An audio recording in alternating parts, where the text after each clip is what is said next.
Our planet Earth is a hard cycle of life and death, prey and predator, friend and foe. We humans have been developing in the fastest rate possible. Industrialization, urbanization, infrastructure, luxurious cars, fashion brands, highways, traffic. It just sounds fancy, doesn't it? But wait a second, is it really how it sounds like?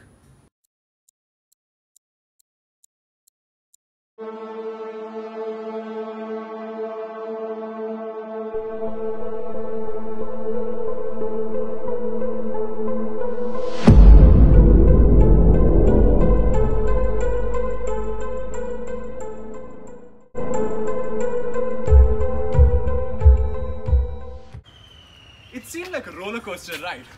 Well, 5th of June every year is celebrated as World Environment Day. But what is so special about this day? Well, it is celebrated worldwide with one universal theme. And the theme for this year is ecosystem restoration. Sounds like rocket science, but let me just break it down for you. Ecosystem is basically defined as the biological component of living organisms interacting with the physical world as one single system. Well, ecosystem has been majorly classified into 8 categories. And here's what each category has got to tell. Farmlands, deterioration, soil erosion, and deforestation. Farmers are walking away from lands that were once cultivated and grazed because these lands are farmed out. Sustainable agricultural practices in conjunction with ecological restoration methods can reduce the detrimental effects of agriculture. Agri-environmental schemes, restoring abundant croplands and pasture lands, introducing regenerative farming methods, return of natural vegetation, and creating tree plantations are the possible ways in which we can restore the farming ecosystem. Remember, no farmlands, no food to eat. An urban ecosystem is an ecosystem located within the city. Sounds pretty simple, right? But do you know what's not so simple and pleasant? The intensive urban growth, which leads to air pollution, elevated lead levels, large volumes of uncollected waste, flash flooding, and a lot more dangerously real consequences. For example, urban areas can promote green buildings. No, I'm not talking about buildings painted a bright green shade. I'm talking about an infrastructure that uses energy efficiently, uses solar powers, and uses non-toxic materials, and possibly everything that we can incorporate. And industrial waste should be treated scientifically and thoroughly before being disposed of. And industries themselves must be built in such a way that they do not affect the environment in any way. We humans, being privileged enough to be titled as the most intelligent species, can use a little bit of our brains and create more sustainable cities, such that we can be our Mother Nature's favorite. Oceans and coasts are the integral part of the environment. But the humankind has been damaging the seas for decades now by discharging pollutants into the water, destroying the coastal ecosystem, and overexploitation of the fish stocks. Ocean warming and ocean acidification are the new threats affecting the seas.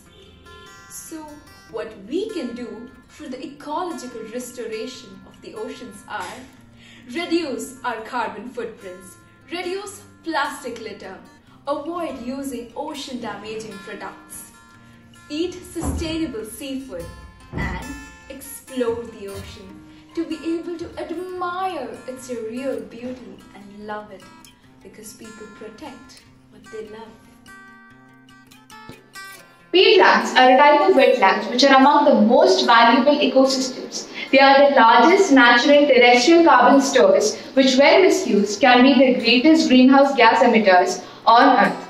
They not only help in enhancing the biodiversity on Earth, but also help in providing safe drinking water and help in addressing the climatic changes all over the globe.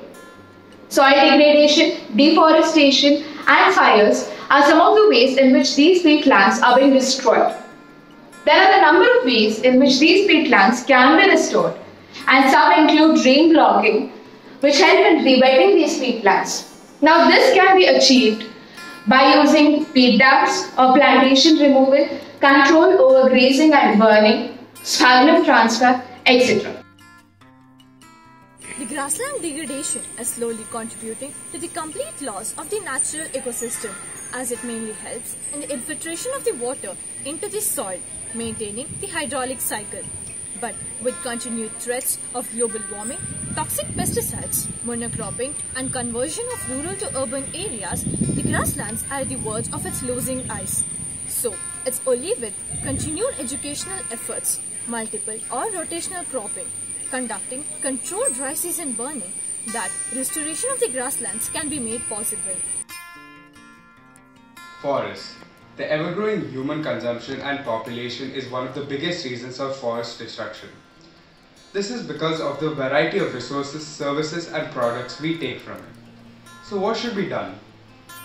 The solution must be based on what is feasible, not overly idealistic, and must depend upon developing a conservative approach based on the principles of sustainable development of forests. Mountains are one of the most sensitive and important aspects of our environmental ecosystem. Here are 5 ways how you can restore the ecosystem in the mountains. Number 1. Declaring ecologically sensitive regions. As we know, the Kasturirangan report had declared that the Western Ghats should be considered as an ecologically sensitive area. Number 2. Developing ecotourism in which the pressure on the natural resources would be least. Number 3. Citizen participation. In order to make a reversal of the exploitation of the natural resources, there is a very much need of the hour for the citizens to come and take part in these activities. Number 4. Sustainable development. The infrastructure should develop activities in which there is least damage to the environment. Number 5. Awareness campaigns. By educating the people about the hazardous impacts of the human activities in the mountain environment. So let's hope that we'll understand the importance of the mountain ecosystem and try to restore it. Hello everyone, I'm Vibha Karnad, alumni of Expert PU College. Wish you all a happy environment.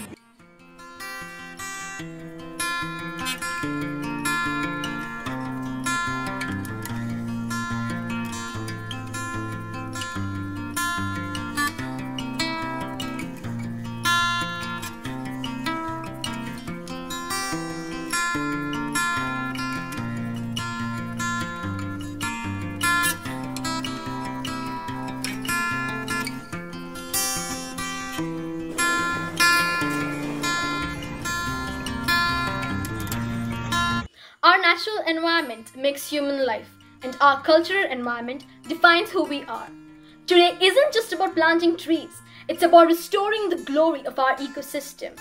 So, come on, be a part, reach every heart out there, because one spark can start a fire. And every act of kindness can change the world. That's what you heard? That's true. And every act of kindness you do will be implemented in the future. So, future is in our hands.